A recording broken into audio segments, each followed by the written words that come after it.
Traditionally, we're accustomed to coming into the black box, sitting in the space, and then leaving at the end. And it'll usually go for an hour. This could be a durational work. This could be 5 hours long. This could be moving through mud and slosh over rocks, through anything. Because we're open to that. Because that's the journey. But it's also really important to make sure that you are looked after.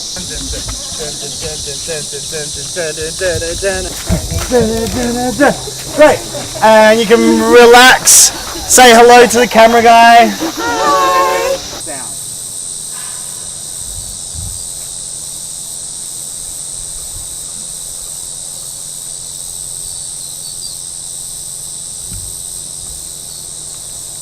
If I could get you all to close your eyes, try to identify 5 different sounds.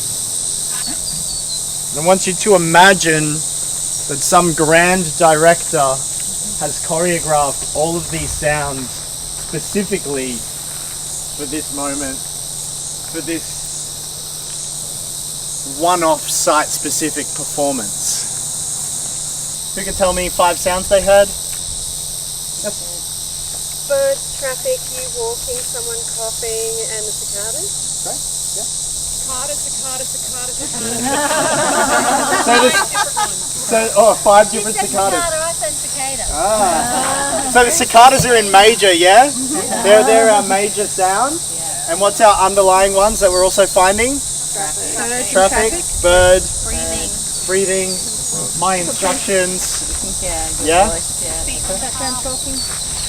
Feet in the path, etc., etc. Great. So these are all your soundtrack.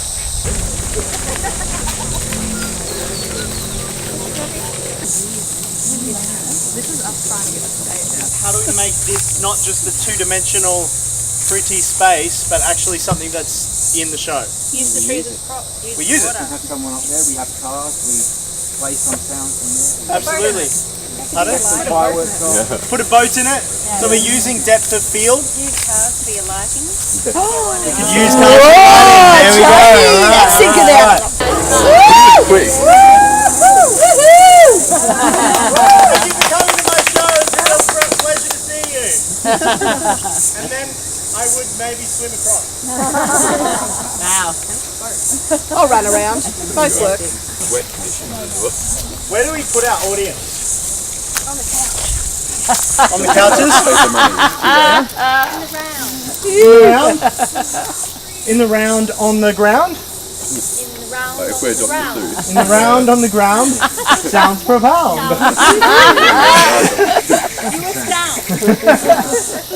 So we can do the great effect of huge picnic on the ground. Put some mats down. Look after the audience. Make sure they're comfortable. Cushions, tea. Okay. Hire some seating. Put them in seats. Get some picnic benches.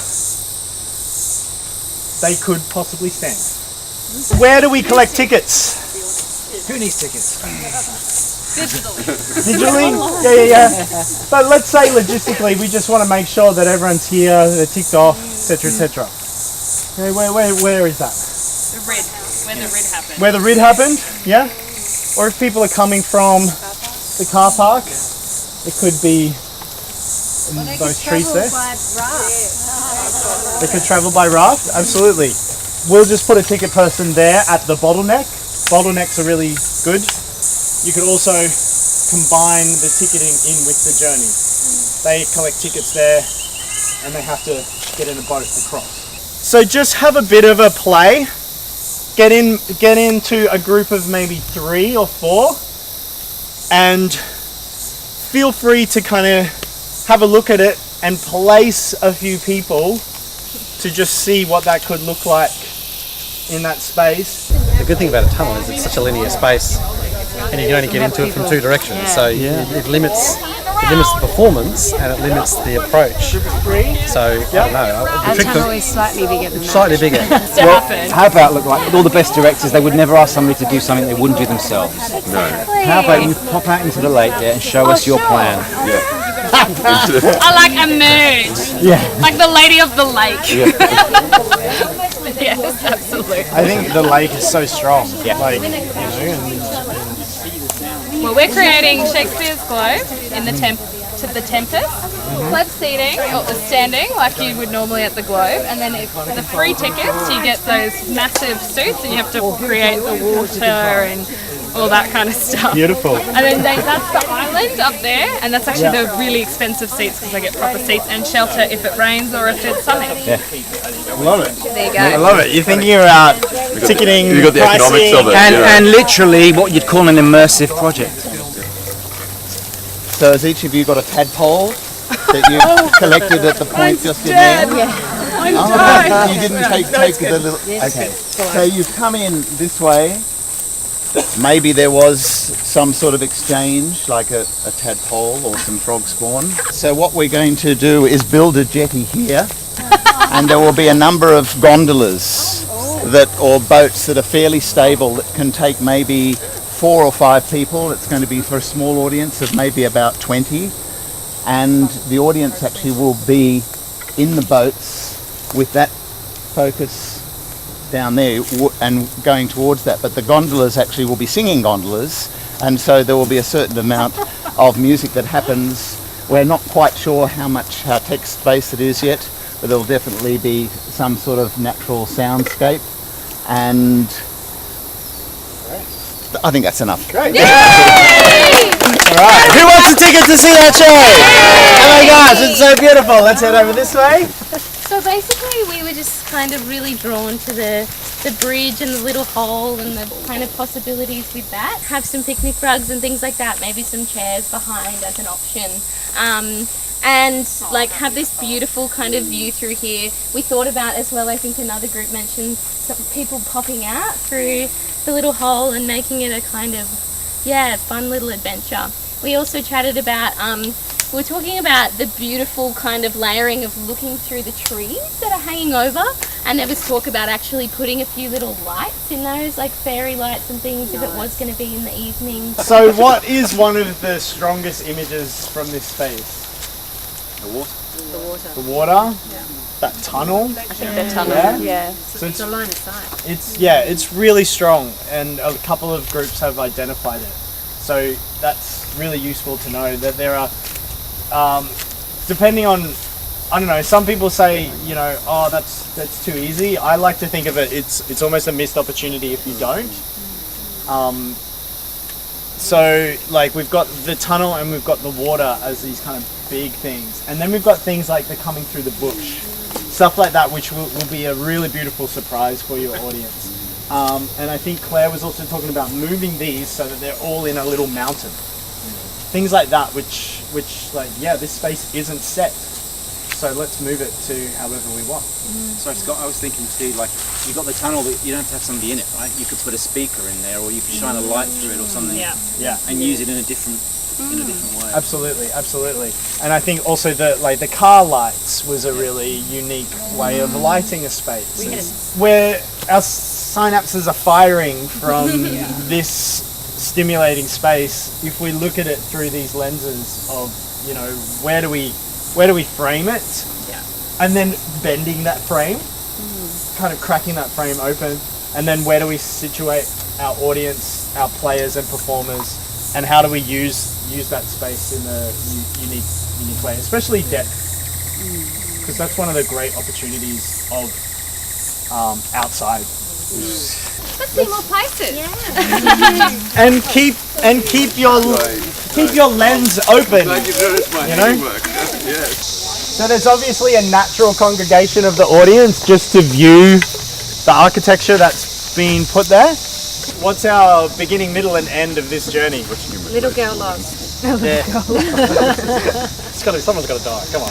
Someone's got to die. It's going to be smoke billow up from that very centre and just spread out. Something ominous.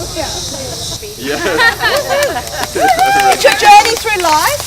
You take a new opportunity, you step through your new gateway, and by the time you come out at the end, it's transformed.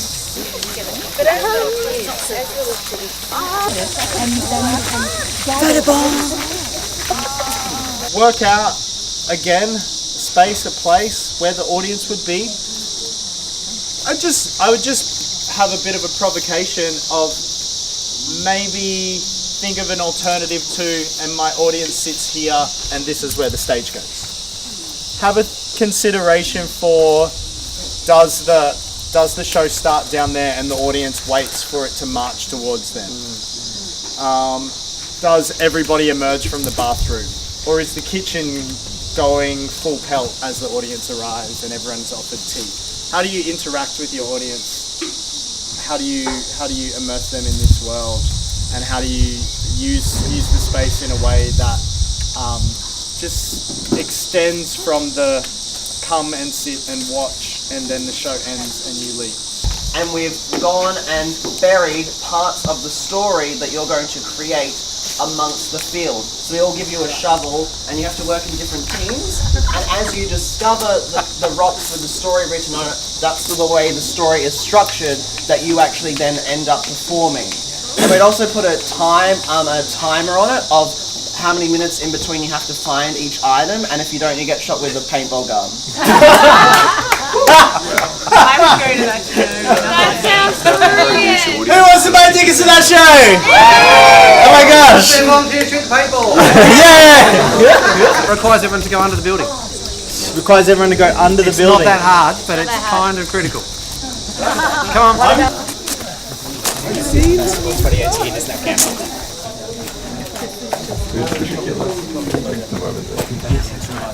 Marina, did you expect to be under here today? No, I would have cleaned under here. But already in being here, you can kind of feel a distinct pressure on your body in terms of having to crash down in the volume of the space. So it started out as a process of just exploring what the space was about. And we talked about cutting slots into the ground to allow the audience to walk in. But I think the main idea that we kind of collaborated on was the idea of a pit or something in the middle that allows the performer, to be in the middle of that and standing where, and the rest of the audience can either crouch or sit around. But it was an idea about, there are a number of ideas that we spoke about. One is about the illicitness of being under a building, as children can do. They find themselves into spaces where they're not allowed to go. But it then provides them an opportunity to listen to either what's happening in the authorised space above. So what was the title, the working title? Hidden Conversations. So, and it was a little bit playing into the idea of the Queenslander, which is the claiming the space underneath buildings. It's not just the coolest place to be climatically, but it's also a little bit isolated. But it was an idea of performance around listening to adult or forbidden conversations that happen above. They might be percussive, they might have things thumping on timber floors, or they might be listening to cracks through, conversations through floorboards. But yeah, so Jordan and I fell in love with this rustic charm kind of a feel, and we also discovered that the fence is electric. We had to test a few times to be absolutely sure, and it's yeah, as you can see, it's functional. It's also solar powered, so go one planet Earth. But what we thought about was actually having the stage being inside this enclosure, so there's a real physical barrier between the audience and the actors, and also the audience can move around during the course of it and choose which parts of the action they want to be involved in. So, we were having the audience here outside the gentlemen's toilets, and the show, it's a metaphor, the show is called These Boots Were Made for Walking. Hey. And in every single boot, we talk about the soil that the boot collected. So one's walked around New York in the rain, got stuck and whatever, and the next one was in Newcastle shopping for Christmas presents or whatever, and deep within the boot's soul is in the cracks of their life was this soil that got stuck outside the men's toilets, that got stuck inside as you walk through your journey.